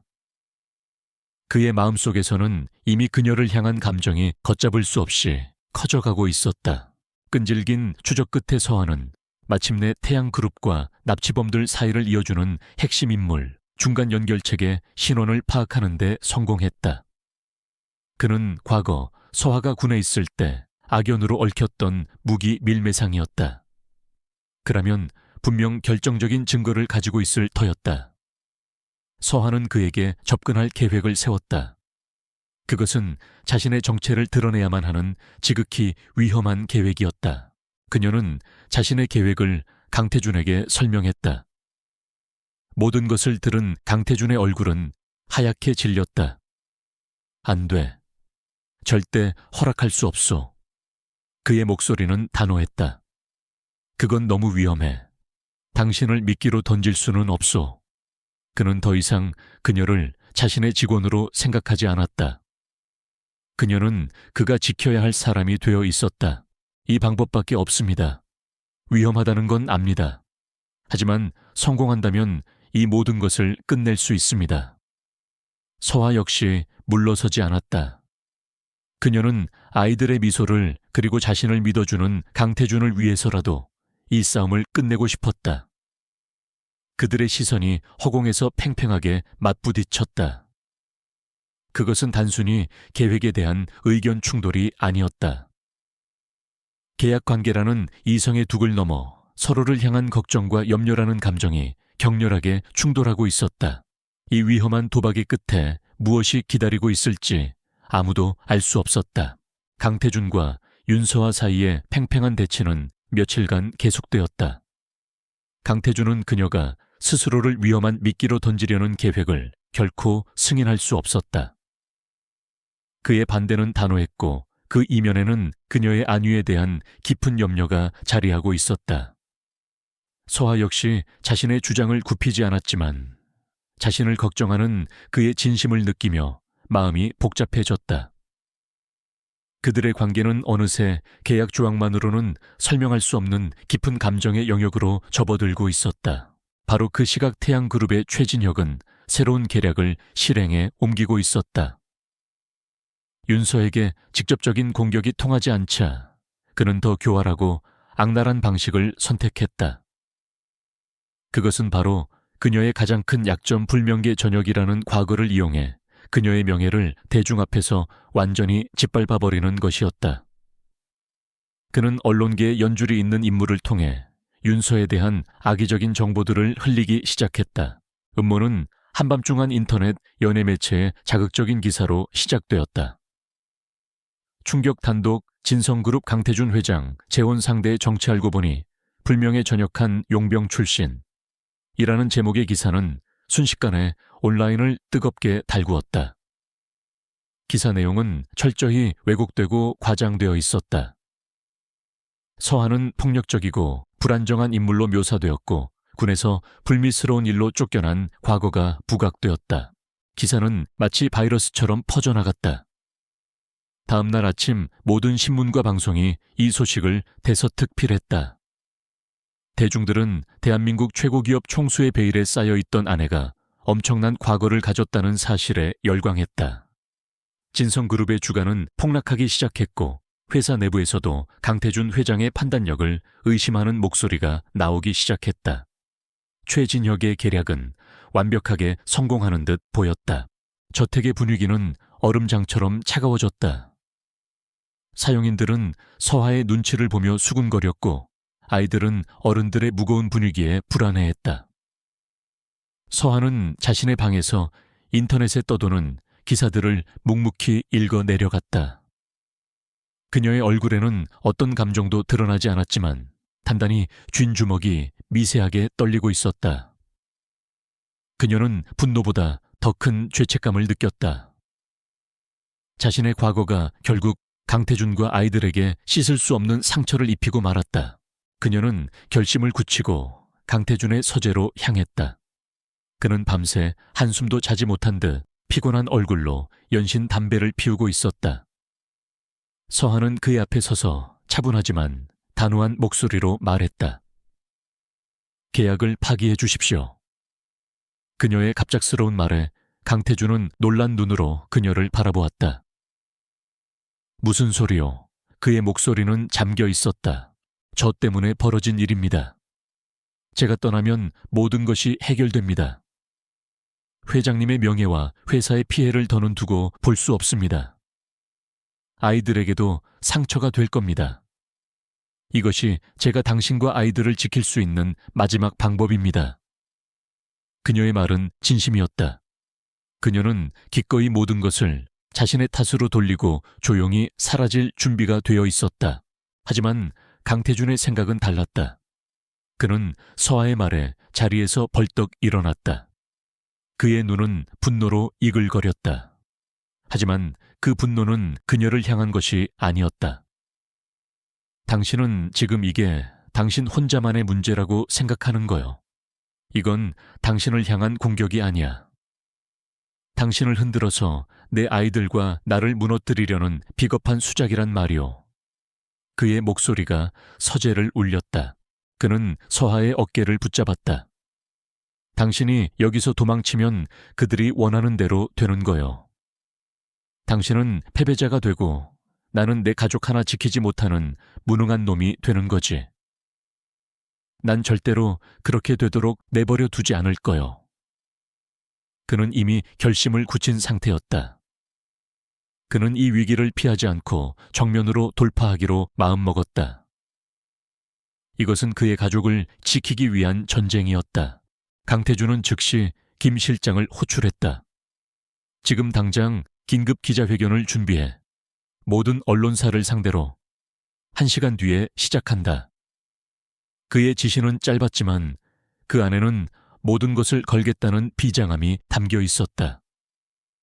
김 실장과 홍보팀은 회장의 갑작스러운 결정에 당황했지만 그의 의지를 꺾을 수 없다는 것을 알고 신속하게 움직이기 시작했다. 서하는 그의 돌발 행동에 어쩔 줄 몰라 하며 그를 말리려 했지만 그의 눈빛은 그 어떤 반대도 허락하지 않았다. 1시간 후 진성그룹 본사 대강당은 수백 명의 취재진으로 발 디딜 틈이 없었다. 대한민국의 모든 이목이 이곳에 집중되어 있었다. 강태준이 어떤 입장을 밝힐 것인지, 아내와의 관계를 어떻게 정리할 것인지에 대한 추측이 난무했다. 잠시 후 강태준이 굳은 표정으로 단상 위의 모습을 드러냈다. 수천 개의 카메라 플래시가 일제히 터져 나왔다. 그는 마이크 앞에 서서 잠시 숨을 골랐다. 그리고는 차분하지만 힘 있는 목소리로 입을 열었다. 오늘 이 자리에 선 것은 제 아내 윤서아 씨에 대한 무분별한 억측과 비방에 대해 명확한 입장을 밝히기 위함입니다. 장내는 순간 조용해졌다. 그는 한치의 망설임도 없이 말을 이었다. 언론에 보도된 내용들은 대부분 악의적으로 왜곡된 허위 사실입니다. 제 아내는 결코 부도덕하거나 불안정한 사람이 아닙니다. 그는 서하의 과거에 대해 정면으로 언급했다. 제 아내가 군인이었다는 사실은 맞습니다. 그녀는 누구보다 용감하게 국가를 위해 헌신했습니다.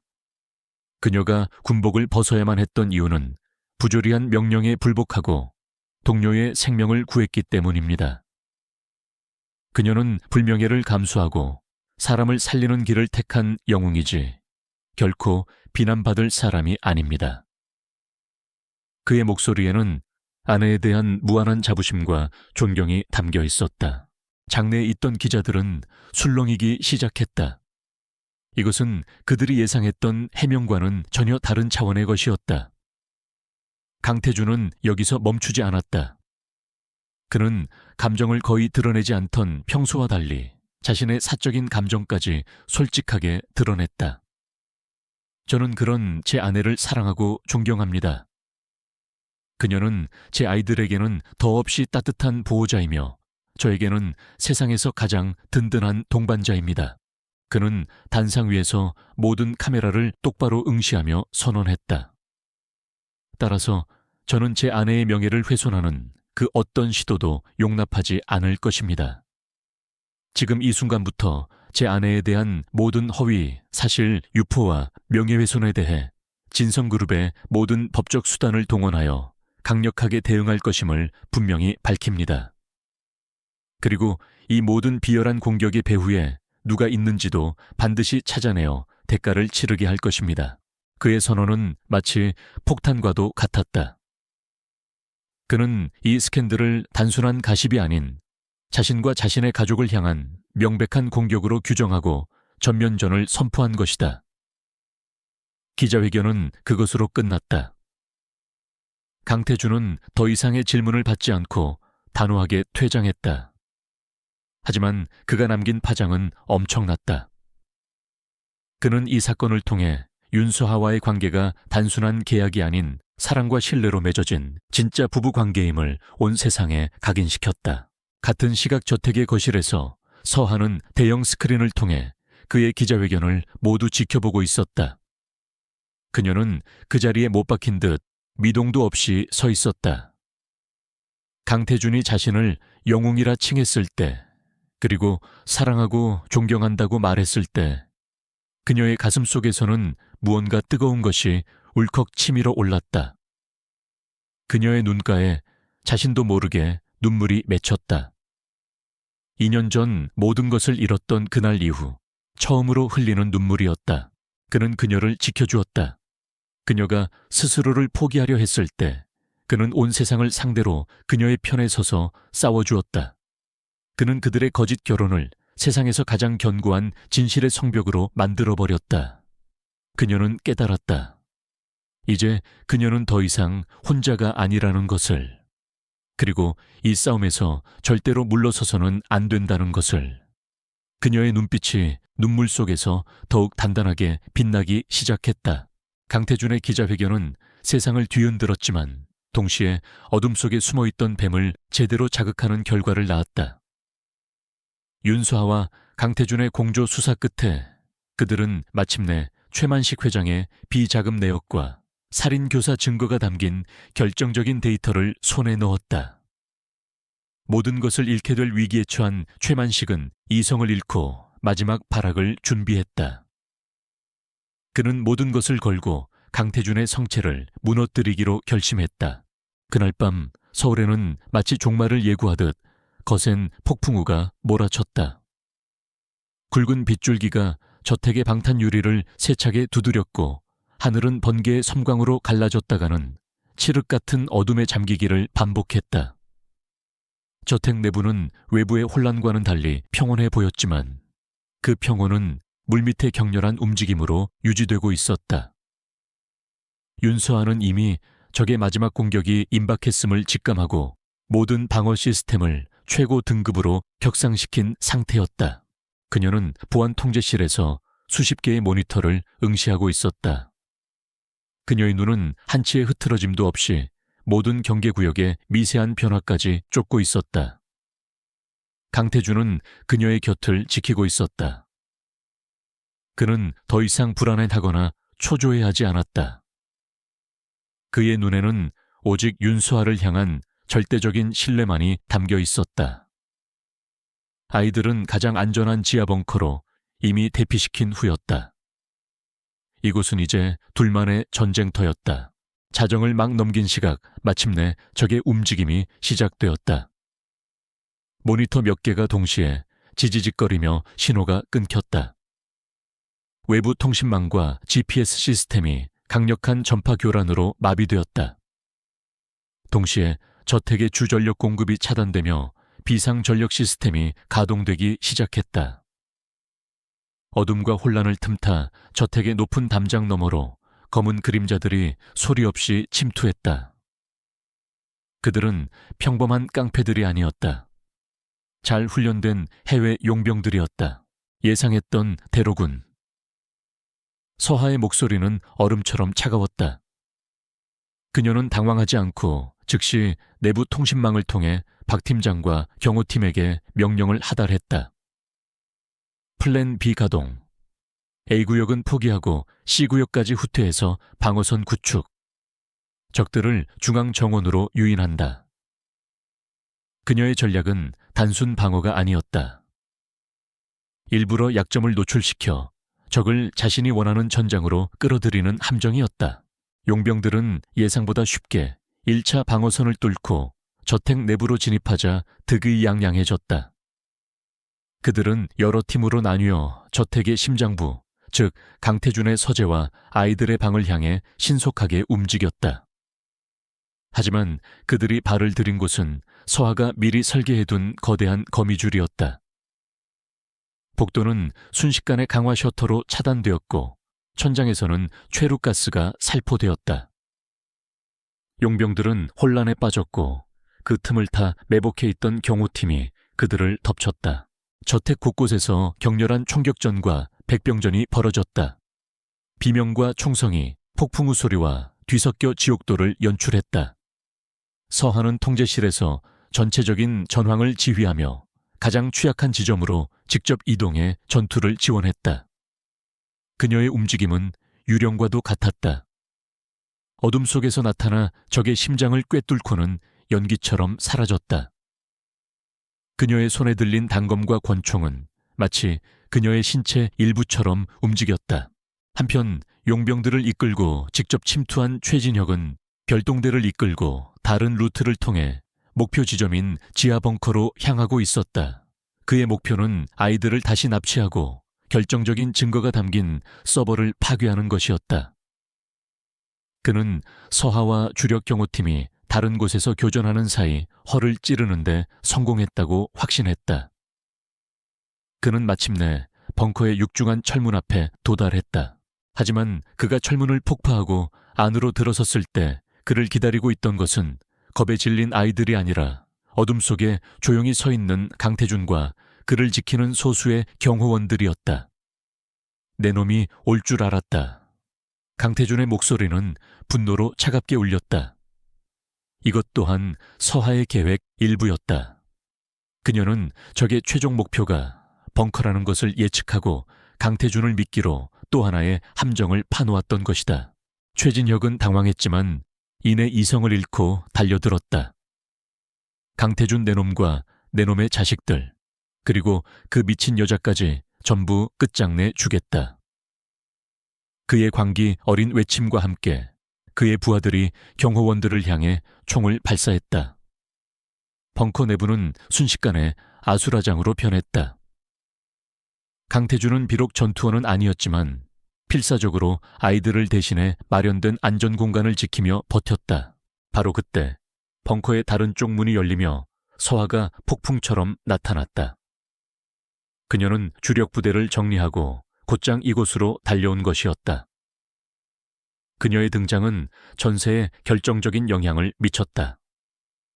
그녀는 지체 없이 전투에 합류하여 최진혁의 용병들을 하나씩 쓰러뜨렸다. 그녀의 압도적인 실력 앞에 용병들은 추풍 낙엽처럼 쓰러져 나갔다.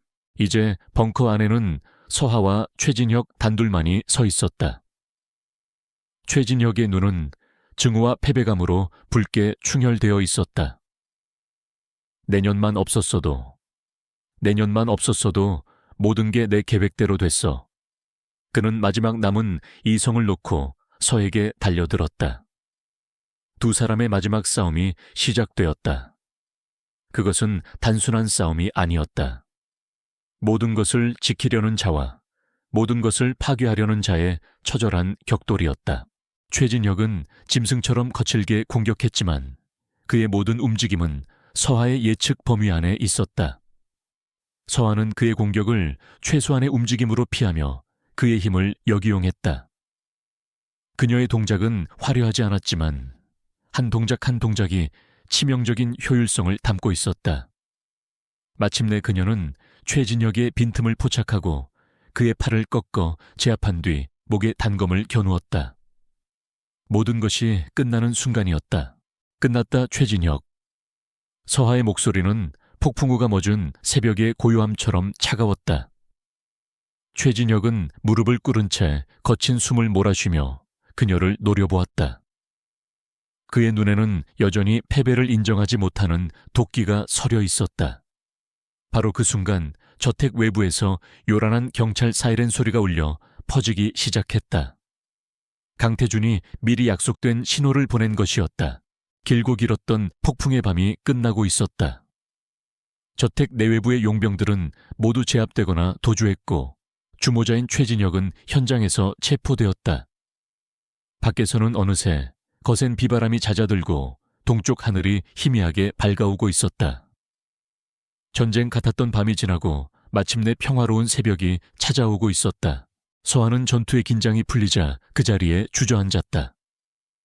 온몸이 땀과 피로 범벅이었고 옆구리에서는 아까 스친 총알에 찢긴 상처에서 피가 배어나왔다. 강태준이 그녀에게 달려와 그녀를 부축했다. 그는 아무 말 없이 자신의 자켓을 벗어 그녀의 상처를 지혈했다. 그의 손길은 조심스러웠지만 그 안에는 깊은 안도감과 그녀를 향한 애틋함이 담겨 있었다. 두 사람은 말없이 서로를 바라보았다. 수많은 감정이 오가는 눈빛 속에서 그들은 비로소 자신들이 함께 가장 끔찍한 밤을 이겨냈다는 것을 실감했다. 저 멀리 벙커의 안전한 공간에서 민준이와 민서가 조심스럽게 걸어 나왔다. 아이들은 엉망이 된 주변 광경에 놀라면서도 서하와 아빠가 무사하다는 것을 확인하고는 울음을 터뜨리며 달려와 그들에게 안겼다. 그 순간 그들은 완벽한 하나의 가족처럼 보였다. 폭풍우가 핥히고 간 밤이 지나고 서울에는 거짓말처럼 눈부신 아침이 찾아왔다. 강태준의 저택을 둘러싼 마지막 전쟁은 대한민국을 뒤흔드는 거대한 스캔들로 번졌다. 진성그룹 총수 일가에 대한 테러 공격, 그리고 그 배우로 밝혀진 태양그룹 최만식 회장 부자의 전모는 모든 뉴스의 헤드라인을 장식했다. 최진혁은 현장에서 체포되었고 그의 자백과 강태준 측이 확보한 결정적인 증거 앞에 최만식 회장 역시 속수무책으로 무너졌다. 법의 심판은 신속하고 단호했다. 태양그룹은 끝없는 나락으로 추락했고 강태준의 저택은 마침내 길고 길었던 어둠의 터널에서 벗어날 수 있었다. 저택은 며칠에 걸쳐 원래의 모습을 되찾아갔다. 깨진 유리창이 교체되고 총탄 자국이 남은 벽이 보수되었다. 하지만 물리적인 상처가 아물어갈수록 저택 안에는 이전과는 다른 종류의 어색하고 무거운 침묵이 흐르기 시작했다. 전쟁은 끝났다. 그리고 그것은 윤수아와 강태준 사이에 존재했던 계약의 명분 역시 사라졌음을 의미했다.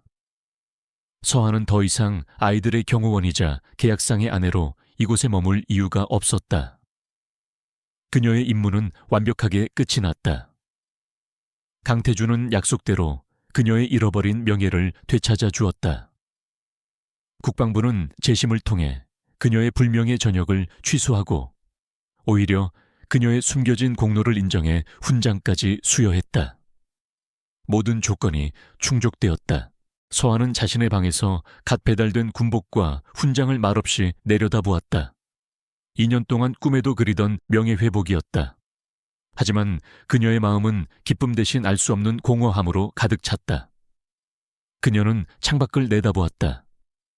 정원에서 민준이와 민서가 강태준과 함께 웃으며 뛰어놀고 있었다. 그 모습은 완벽한 가족의 풍경이었다. 그 안에 자신이 더 이상 속할 자리는 없었다. 그녀는 조용히 짐을 꾸리기 시작했다. 이곳에 올 때와 마찬가지로 그녀의 짐은 작은 배낭 하나가 전부였다.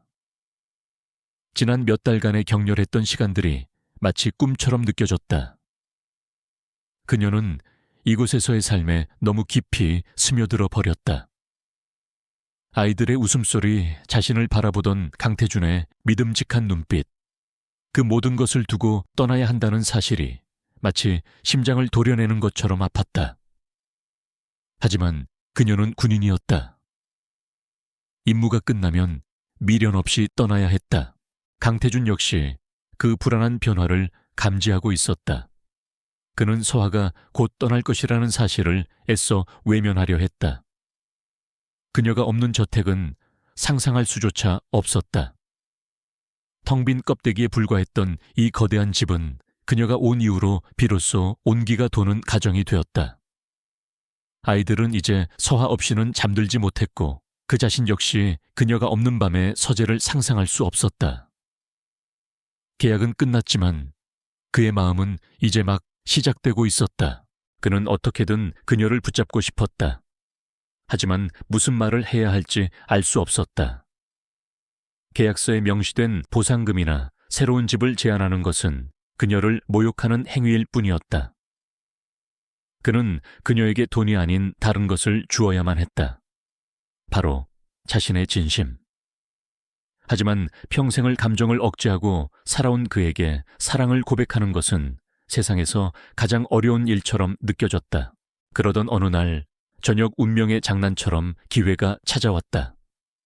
민서가 서하의 방에 놀러 갔다가 침대 옆에 놓인 그녀의 배낭을 발견한 것이다. 아이는 그것이 무엇을 의미하는지 본능적으로 알아차렸다. 민서는 금방이라도 울음을 터뜨릴 것 같은 얼굴로 서하의 옷자락을 붙잡고 물었다. 서하 엄마, 어디 가요? 우리 버리고 갈 거예요. 아이의 순수한 질문은 서하의 심장에 비수처럼 꽂혔다. 서하는 아무 말도 할 수 없었다. 그녀는 그저 아이를 품에 안고 등을 토닥여줄 뿐이었다. 바로 그때 방문 앞에 서서 모든 것을 듣고 있던 강태준이 안으로 들어왔다. 그의 얼굴은 굳어 있었다. 그는 민서를 부드럽게 아나 부모에게 데려다 주라고 부탁했다. 방 안에는 다시 두 사람만이 남았다. 무거운 침묵 속에서 강태준이 먼저 입을 열었다. 그의 시선은 그녀의 배낭에 고정되어 있었다. 떠날 준비를 하는 거요. 그의 목소리는 낮게 잠겨 있었다. 서하는 시선을 피하며 대답했다. 모든 것이 끝났으니까요. 제 임무는 여기까지입니다. 그녀는 애써 사무적인 말투를 유지하려 했지만 목소리가 미세하게 떨리는 것은 막을 수 없었다. 강태준은 그녀에게 천천히 다가섰다. 그리고는 그녀의 어깨를 부드럽게 감싸 자신을 보도록 돌려 세웠다. 아니, 끝나지 않았어. 그의 눈빛은 그 어느 때보다 진지하고 뜨거웠다. 계약은 끝났을지 몰라도 우리 관계는 끝나지 않았어. 아니, 이제부터가 진짜 시작이요. 그는 잠시 숨을 골랐다. 평생 해본 적 없는 고백을 앞두고 그의 심장도 미친 듯이 뛰고 있었다. 처음 당신에게 결혼을 제안했을 때 그건 내 아이들을 지키기 위한 계산된 거래였어. 하지만 이젠 아니요. 그는 그녀의 떨리는 손을 잡았다. 지난 몇 달 동안 당신은 내 아이들뿐만 아니라 나까지도 지켜주었소. 꽁꽁 얼어붙어 있던 내 마음을 녹여주었고 이 텅 빈 집에 온기를 불어넣어 주었소. 당신 없는 이곳은 상상할 수 없소. 그의 목소리는 간절함으로 가득 차 있었다. 내가 당신에게 원하는 건 더 이상 경호원이 아니요. 계약상의 아내도 아니요. 그는 마침내 그녀의 눈을 똑바로 바라보며 자신의 모든 진심을 쏟아냈다. 윤서아 씨, 당신을 사랑하오. 내 아이들의 엄마가 아닌 내 아내로서, 내 인생의 동반자로서 내 곁에 있어 주시오. 계약서 따위는 이제 집어치우고 나와 진짜 가족이 되어 주시오. 그의 고백은 투박했지만 그 어떤 화려한 미사여구보다도 진실하게 서하의 마음에 와닿았다. 서하는 참고 있던 눈물을 터뜨리고 말았다. 그녀가 그토록 듣고 싶었지만 결코 들을 수 없을 것이라 생각했던 말이었다. 그녀 역시 그를 사랑하고 있었다. 냉철한 사업가인 줄만 알았던 남자의 따뜻한 마음을, 아이들을 향한 깊은 부성애를, 그리고 자신을 지키기 위해 온 세상과 맞서 싸웠던 그의 용기를 사랑하게 되었다. 그녀는 흐느끼며 고개를 끄덕였다. 그것으로 충분한 대답이었다.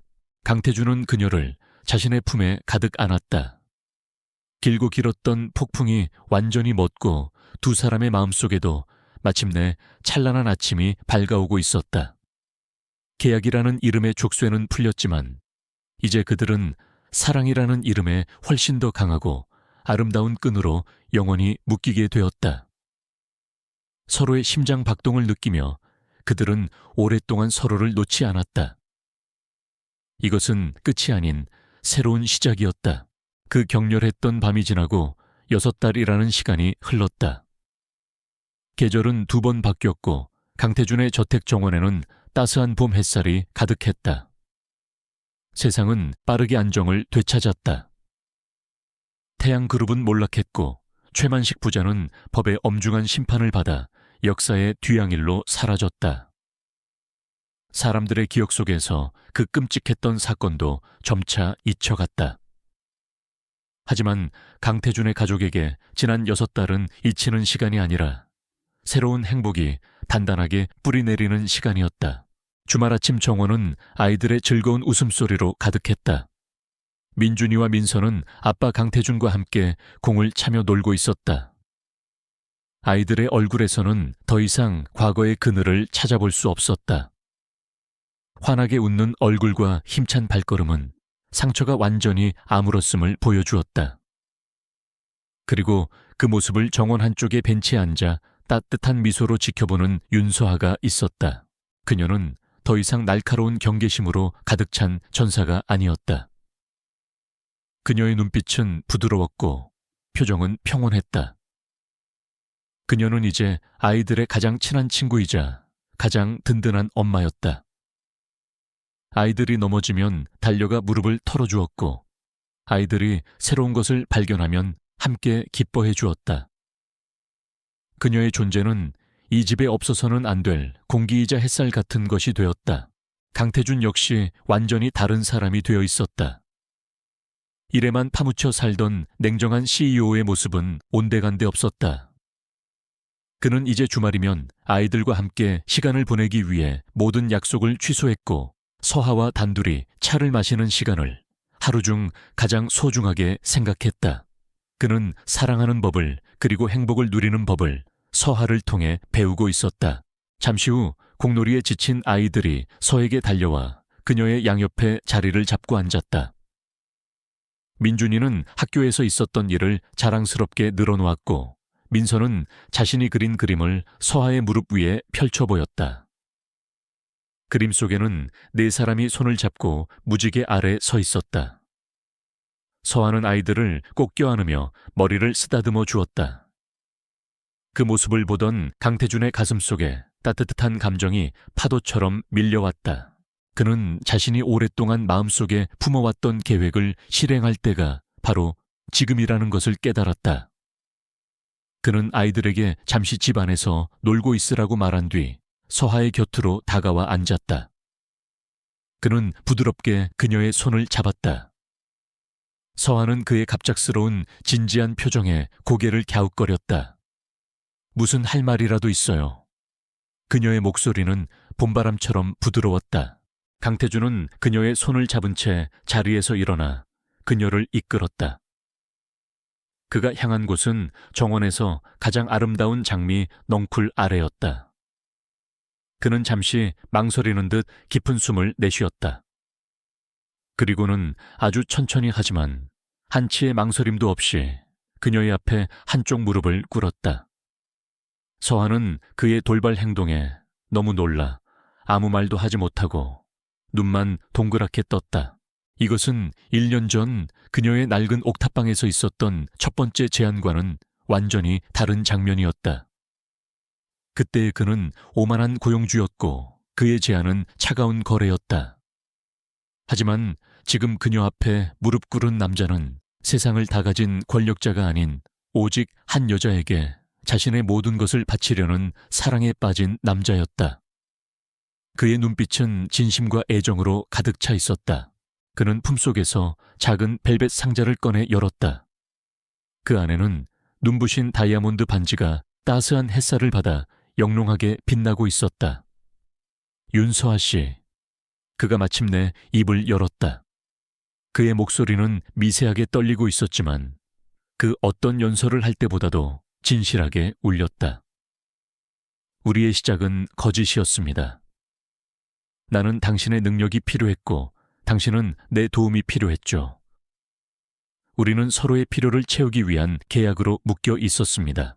그는 잠시 말을 멈추고 그녀의 눈을 깊이 들여다보았다. 하지만 당신은 계약 조항에 없던 것들을 내게 주었습니다. 당신은 내 아이들에게 웃음을 되찾아 주었고 이 텅 빈 집에 생명을 불어넣었습니다. 그리고 무엇보다 사랑이라는 감정을 잊고 살았던 내 심장을 다시 뛰게 만들었습니다. 당신은 단순한 은인이 아니라 내 삶의 전부가 되었습니다. 그의 진심 어린 고백에 서하의 눈가에 투명한 눈물이 맺히기 시작했다. 그녀는 그가 무슨 말을 하려는지 알 수 있었다. 그러니 이제 이 낡은 계약서는 찢어버리고 나와 새로운 약속을 해주시겠습니까? 그는 반지를 조심스럽게 꺼내 그녀의 앞에 내밀었다. 이건 은혜를 갚기 위한 제안이 아닙니다. 내 남은 평생을 당신과 함께하고 싶다는 간절한 약속입니다. 윤서아 씨, 나와 정식으로 결혼해 주십시오. 그의 마지막 말과 함께 서하의 뺨 위로 뜨거운 눈물이 흘러내렸다. 그것은 슬픔의 눈물이 아닌 넘치는 행복과 감동의 눈물이었다. 그녀는 세상에서 가장 행복한 미소를 지으며 고개를 힘차게 끄덕였다. 네, 그럴게요. 그녀의 대답을 들은 강태준의 얼굴에도 비로소 안도와 기쁨의 미소가 번졌다. 그는 조심스럽게 그녀의 네 번째 손가락에 반지를 끼워주었다. 반지는 마치 처음부터 그녀의 것이었던 것처럼 완벽하게 잘 어울렸다. 강태준이 자리에서 일어나 그녀를 품에 안는 순간 집안에서 그들을 지켜보고 있던 민준이와 민서가 환호성을 지르며 달려나왔다. 아이들은 두 사람의 주위를 빙글빙글 돌며 노래를 불렀다. 아빠가 엄마한테 청혼했다, 결혼한다. 아이들의 천진난만한 외침에 두 사람은 마주보며 웃음을 터뜨렸다. 강태준과 서하는 아이들을 양팔에 가득 안았다. 네 사람은 한 덩어리가 되어 서로의 온기를 나누었다. 파란 하늘 아래 화창한 봄날의 정원에서 상처와 위기로 시작되었던 그들의 인연은 마침내 그 누구도 깨뜨릴 수 없는 완전한 사랑과 행복으로 결실을 맺었다. 그들은 이제 폭풍우 속에서도 서로를 지켜줄 견고한 등대이자 지친 영혼이 쉬어갈 수 있는 따뜻한 안식처가 되어 영원히 함께할 것이었다.